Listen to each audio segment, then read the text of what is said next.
Hello and welcome to Spectator TV. I'm James Heale and I'm delighted to be joined today by the leader of the Liberal Democrats, Sir Ed Davey. Ed, thanks very much for coming in. Hi James, great to be here. Great. You've just published this new book, Why I Care. And it's a very sort of heart-rending story talking about what your family's experience in terms of caring. But there's one element I particularly wanted to talk about today, which is about your son and the kind of treatment he's received. And one of the elements you really talk about is the Peto Institute in Hungary. Could you just tell us a bit more about that? Yeah, well, we ended up at the Peto Institute in Budapest almost by accident. John was about 9 months and there was clearly quite a serious development problem. And our au pair was Hungarian, Susan, and her father was a GP.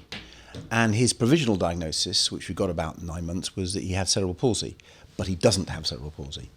But Susan told her father and said, well, if he has cerebral palsy, the Peto in Budapest is the place to go. And we ended up going over. I checked with my GP that it wasn't completely crazy, and I did a bit of research, and we ended up there very quickly. And I'm really pleased we did, because the advice we were getting from the NHS, certainly some of the people we engaged with at the NHS, was more a sort of wrap John up in cotton wool, and also really wasn't sort of pushing him to be as independent as he could be. And that continued over quite a few years. And the waiting list for physios and OTs and speech and language were long and so on. And so we had a very different culture and approach when we got to the Peto, where they sort of push the children and young people to do a little bit more in a kind way. But we call it his boot camp when we go there. That gives you a sense that it's quite challenging. And they want children to take risks and to sort of get to know their body so they can do things for themselves. And to put it in a really blunt way, my wife and I are very focused on John being toilet independent, that he can go to the toilet, sort himself out without someone else there, mainly for his dignity as he gets older. He's 17 now. But also because actually that means he doesn't need and rely on other human beings. He can be independent. And he's not quite there yet. But thanks to the Peto, he's made real strides. And the other sort of really big thing is he can now hold his own weight, which means he doesn't need hoists and loads of carers. One carer can do it and he can hold his own weight. So he's more independent. I think he has a much better quality of life. He goes rock climbing, sailing, tricycling, swimming, horse riding. And so he has great fun because he's a bit more independent. And I think the amount of care we have to give him is actually less, or at least the physicality of the care is less. So I think that culture is quite important, and I've been very disappointed in parts of the NHS, not all of the NHS, but parts of the NHS and our social care system which don't encourage that level of independence and push. And you write in the book about there were several documentaries in the 1980s that came out, really publicising the work of the Peto Institute. Obviously, your son, you say 17 years, you had a long experience with the NHS. Why isn't the NHS caught up on this? Well, when the Panorama did their original documentary in 1985, there was a real campaign because lots of parents who had children, young adults with cerebral palsy said, can we have that here? And actually, this is before the 1989 and the Iron Curtain being raised. And believe it or not, the Department for International Development paid for a hotel to be built in Budapest. I've stayed at it. It was opened by Princess Diana. So lots of people could go to Hungary to benefit from this conductive education, they call it, conductive education at the Peto.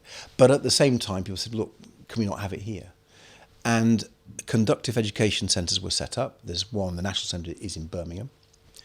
And there was studies done to say, well, is this conductive education better than what we provide here? And the net result of those studies was, they said there wasn't much to choose between them. Now, you can tell that I would probably disagree with that conclusion from my own experience.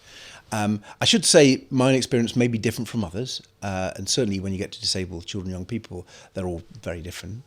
But I am convinced, and certainly my wife is very convinced, that the approach of the Hungarians to really push people to be as more independent as they can be, rather than trying to do everything for you, is the right approach. And when I was thinking about the book and thinking about my own experience of this difference in health and care, I also talked to others who see a similar problem with the way we manage elderly people. And there's a wonderful doctor, Dr. Muir Gray, who's written about it for a long time. And in fact, he wrote an article in The Lancet back in the 80s saying, do we care too much for elderly people?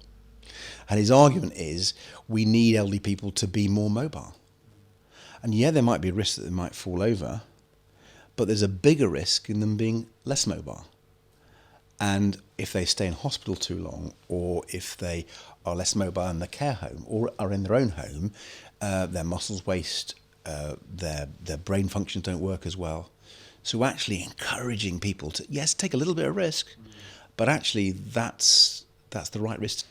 And obviously it's going to be only a more pressing issue given the UK's demographics as well. Yeah, I mean, the two demographics, one that we all know, the ageing population, but the other one, which is less well known about, is people like my son. There's a growing proportion of the adult working age population who can't work and who will never be able to work. We're not talking, the PIP reforms and things like that, and we can discuss that if you like. What we're talking about, people who are profoundly disabled. There's no question in anyone's mind that they won't be able to work. And because we're able to keep people alive longer and have better healthcare, which is fantastic, people like my son can thrive. But I'm sad to say he'll need 24/7 care for the rest of his life. Hopefully still enjoying it and being as independent as possible. But there's a lot of people like that, far more now than there used to be. So those two demographic changes, a working age population that won't be able to work, and a elderly population, are big issues. It's the reason why care is so important we get it right. And one of the reasons I've written this book is, social care is talked about a lot. Since 1997, we've had 27 commissions, inquiries, select committee reports, and we still haven't solved it. I was in the cabinet where we passed the Care Act 2014, and then it didn't happen. It was implementing the Dillnot report, and then it didn't happen. So we've been around this. We haven't solved it. And, I want to make sure that we do solve it this time. And so my book is a contribution to that debate. It talks about Dillnot, talks about many other things, because I have my own particular views about how we approach this issue. I very much focus on the family and the carers. They are often forgotten in this debate, and they should be central to this debate. But we've got to address it, got to face up to it.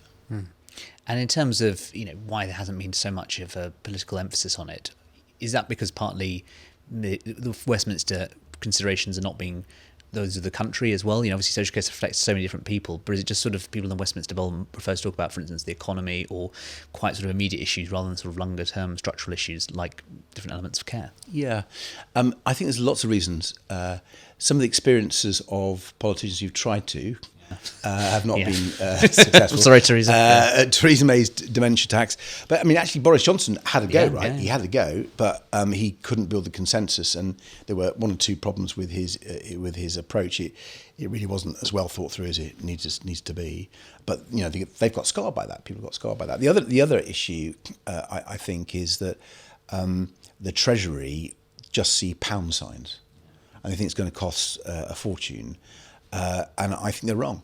I'm not going to say it won't cost some, but if you do it right, particularly if you work with families and enable families to care for their loved ones in the way they want to, just a little bit of support, actually that's it's what they want to do, crucially, but also it's much better value for money.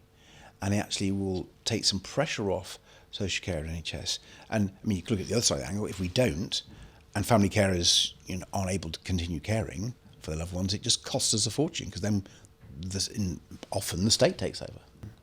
Obviously your book's coming out now, Ed. I just wondered how many book festivals are you going to in your newly won Liberal Democrat constituencies, because you are the most successful Liberal Democrat leader in 100 years. That's nice for you to remind listeners and viewers. I don't know yet. I've been to Hay, the Hay Book Festival, to launch it formally, and that's in Brecon, Radnorshire and Cwm Tawy. and that's a Liberal Democrat held seat now. I'm going to Cheltenham, I'm going to Wimbledon, and many, many more places. And I'm available, subject to diary restraints. There you go. Ed, thank you very much for being on Spectator TV today.